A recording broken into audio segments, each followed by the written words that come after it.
حلوين، عاملين ايه؟ يا رب تكونوا بخير وفي احسن حال. انا النهارده جايه اجرب معاكم جهاز ازاله الوبر من سوكاني.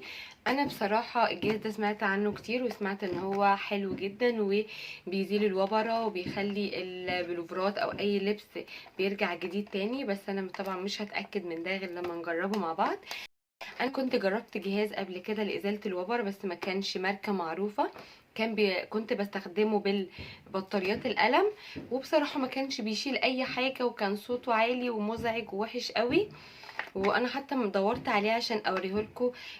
وانا بعرض لكم الجهاز اللي انا جايباه النهارده. معرفش كمان هو راح فين يعني، لان انا استخدمته بس مره واحده ما عجبنيش.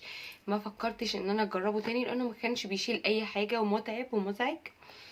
يلا نجرب السوكاني ونشوف فعلا هي فعلا بتزيل الوبر، وكمان ممكن نستخدمها مع المفروشات زي ما هم قايلين، ومع اي حاجه تكون فيها وبر ومضايقانا. هنعرف دلوقتي. وكمان عايزه اقول لكم ان احنا الطرق برضو بتاعتنا مش امنه قوي، لان في ناس كتير بتستخدم الشفرات. فالشفرات ممكن في ثانيه تقطع خيطه صغيره جدا في التريكو او في البلوفر بتاعنا، فخلاص هو كده خلاص انتهى ومش هينفع نلبسه تاني. فمن غير رغي كتير يلا نجربه ونشوف فعلا هو حلو ولا لا. وفي نهايه الفيديو هقول لكم سعره كام، وتشتروه ولا ما تشتروهوش. يلا بينا. جبت لكم اهو كذا حاجه. انا مش عارفه هي بالنسبه لكم باين فيها الوبره ولا لا، بس احنا هنشوف. جبت حاجتين، جبت البلوفر ده وجبت ده. هوريكم الاول المحتويات بتاعه الجهاز. هو بيجي في العلبه دي، وبيجي كده الجهاز ده بيكون شكله، وده بيكون الخزان المفروض ان احنا بيتجمع فيه الوبره. هو بيتركب بسهوله يعني. وبصوا ده صوته، بيبقى عليه الغطا ده، وده بيكون الشكل بتاعه.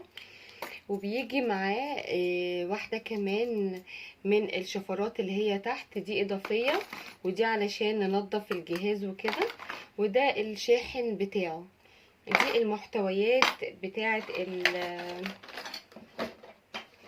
الجهاز اللي معانا. يلا بقى نجربه ونشوف بقى هيشيل فعلا الوبرة ولا لا، وهنعرف طبعا لما يتجمع عندنا الوبر هنا. معلش بقى يا جماعة، استحملوا الصوت اللي هيحصل.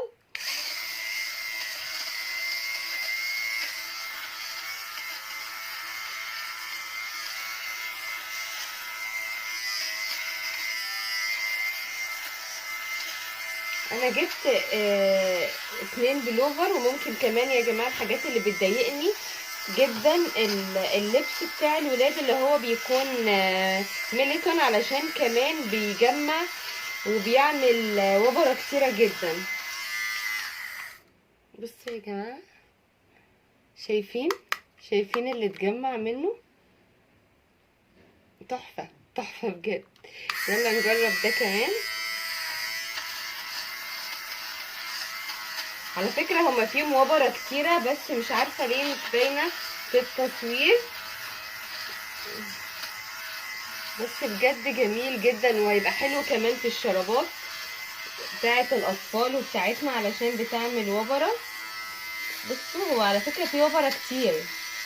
طبعا انا بعد النتيجة دي هعمله بعد ما اخلص الفيديو هخرج كل اللبس اللي عندي واعمله. بصوا مكان الزيتي ومكان الاورنج بصراحة تحفة. انا النوع اللي انا جربته قبل كده ما كانش ده كله بيحصل. انا فضلت كتير جدا علشان يعمل لي حاجات بسيطة جدا بعد وقت طويل، وكمان صوته كان عالي قوي قوي. فده بصراحة حلو حلو بجد. وبجد بعد ما شفت النتيجة دي انصحكم جدا ان انتوا تشتروه،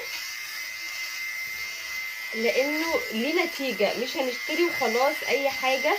وطبعا انتوا عارفين ان المنتجات الجديدة كل يوم نلاقي منتج جديد، فطبعا مش هنشتري اي حاجة وخلاص. نشتري الحاجة اللي احنا عارفين انها ممكن تفيدنا وهتبقى حلوة فعلا. فده تحفة. انا كنت جايباه ب120 جنيه، بس طبعا سمعت له اسعار كتير. سمعت 150 و160 لحد كمان 180 جنيه، بس بصراحة انا اشتريته من محل جنب البيت ب120 جنيه بس. فبجد الجهاز حلو قوي وانصحكم تشتروه.